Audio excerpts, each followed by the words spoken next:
Nós sabemos que 20% dos casais em idade reprodutiva podem ter dificuldades para engravidar.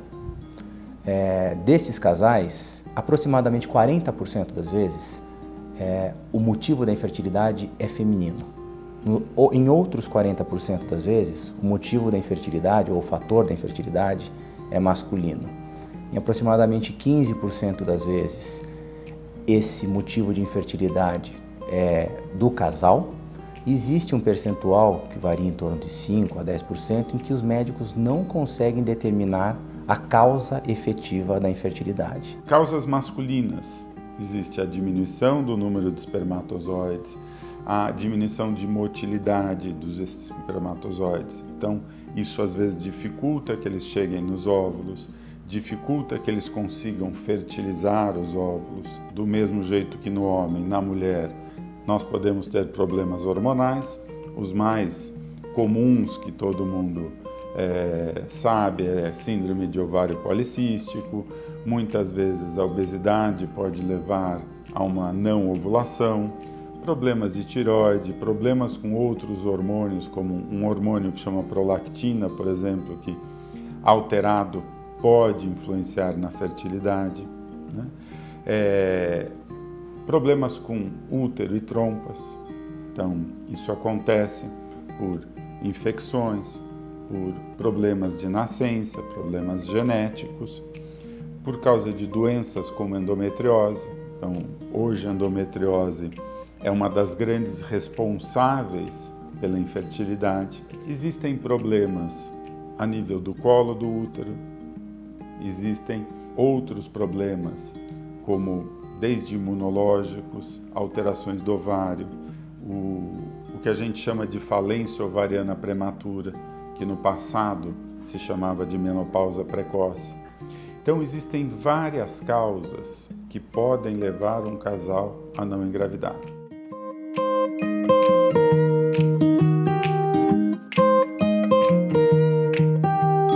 Houve uma enorme evolução nas possibilidades para fazer com que os casais possam ter sucesso em conseguir engravidar.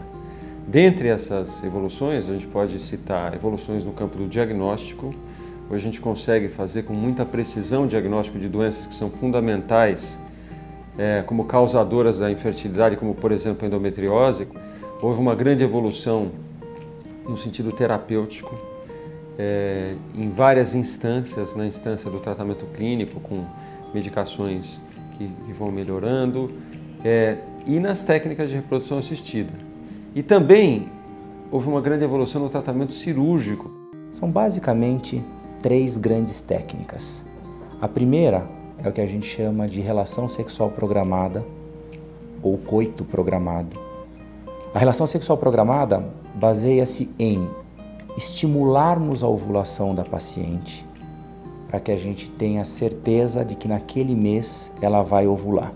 A segunda técnica de reprodução assistida é a inseminação intrauterina. A inseminação intrauterina começa da mesma maneira que começou a relação sexual programada, ou seja, inicialmente induzimos a ovulação da paciente.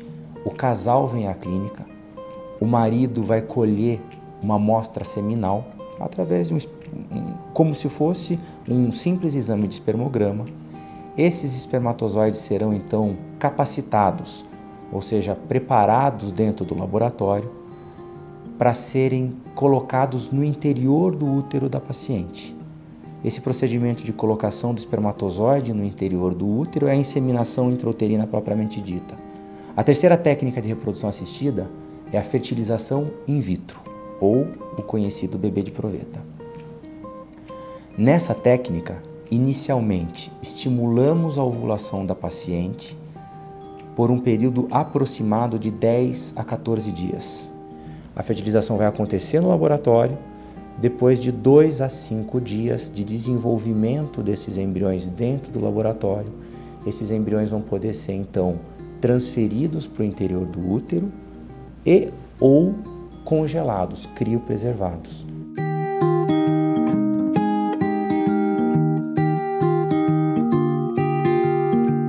Existe um fator determinante nos resultados com tratamento de reprodução assistida, que é a idade da mulher.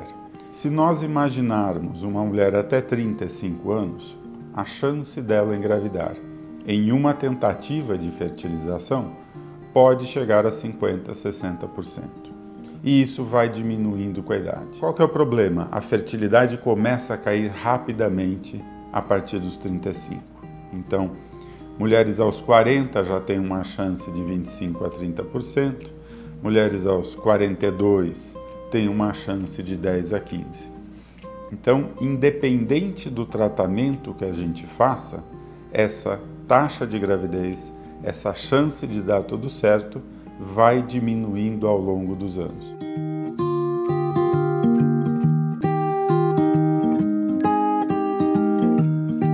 Nós temos tido uma taxa de sucesso muito grande com a criopreservação, principalmente de óvulos e embriões. A criopreservação, ou seja, o congelamento dos gametas, ele pode ser indicado quando a paciente quer preservar a fertilidade, por exemplo, não quer engravidar naquele momento, percebe que a função ovariana não está muito boa, quer dizer, essa é uma das indicações. E a outra indicação muito precisa, e que nós temos feito isso com bastante sucesso, é a criopreservação antes de determinadas cirurgias. Porque nós sabemos que algumas cirurgias, elas podem trazer uma alteração da resposta da função ovariana depois da cirurgia.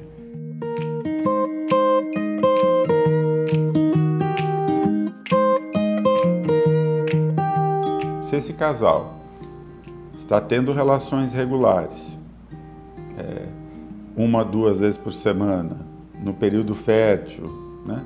E depois de um ano não engravidou, precisa procurar ajuda. É claro que nós temos fatores, sinais de alerta, vamos chamar assim.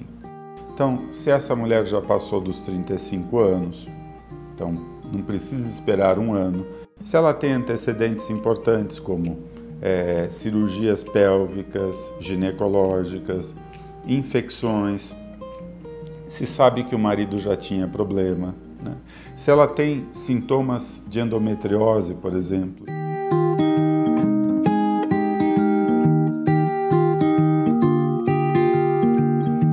Quando os pacientes chegam aqui, normalmente a primeira coisa que eles falam é se esse congelamento vai influenciar na qualidade.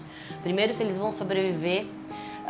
Segundo, se isso vai fazer mal a longo prazo, né? Então, eu posso ter um bebê com problema se o congelamento ou o descongelamento não for muito bem.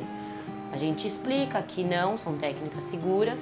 A gente também tem muito questionamento em relação a quanto tempo esse material pode ficar aqui armazenado. Então, a partir do momento que a gente congela esse material, a qualidade é mantida. Então, a gente sempre está em contato com o paciente, passando as informações de como anda o tratamento dela aqui, como são os embriões, a qualidade desses embriões, até o momento da transferência desses embriões.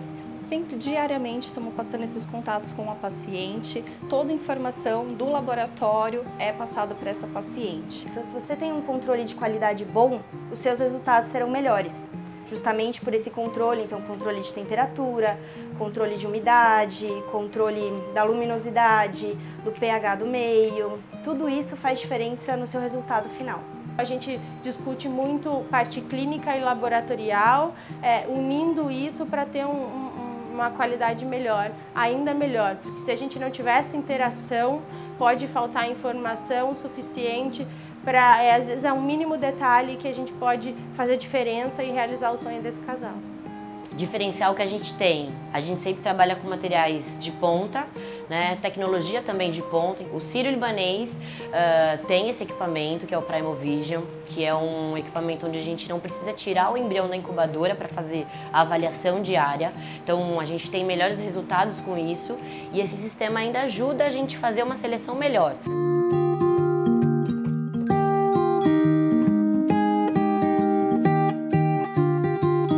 O tratamento de reprodução humana, ele requer um time multidisciplinar.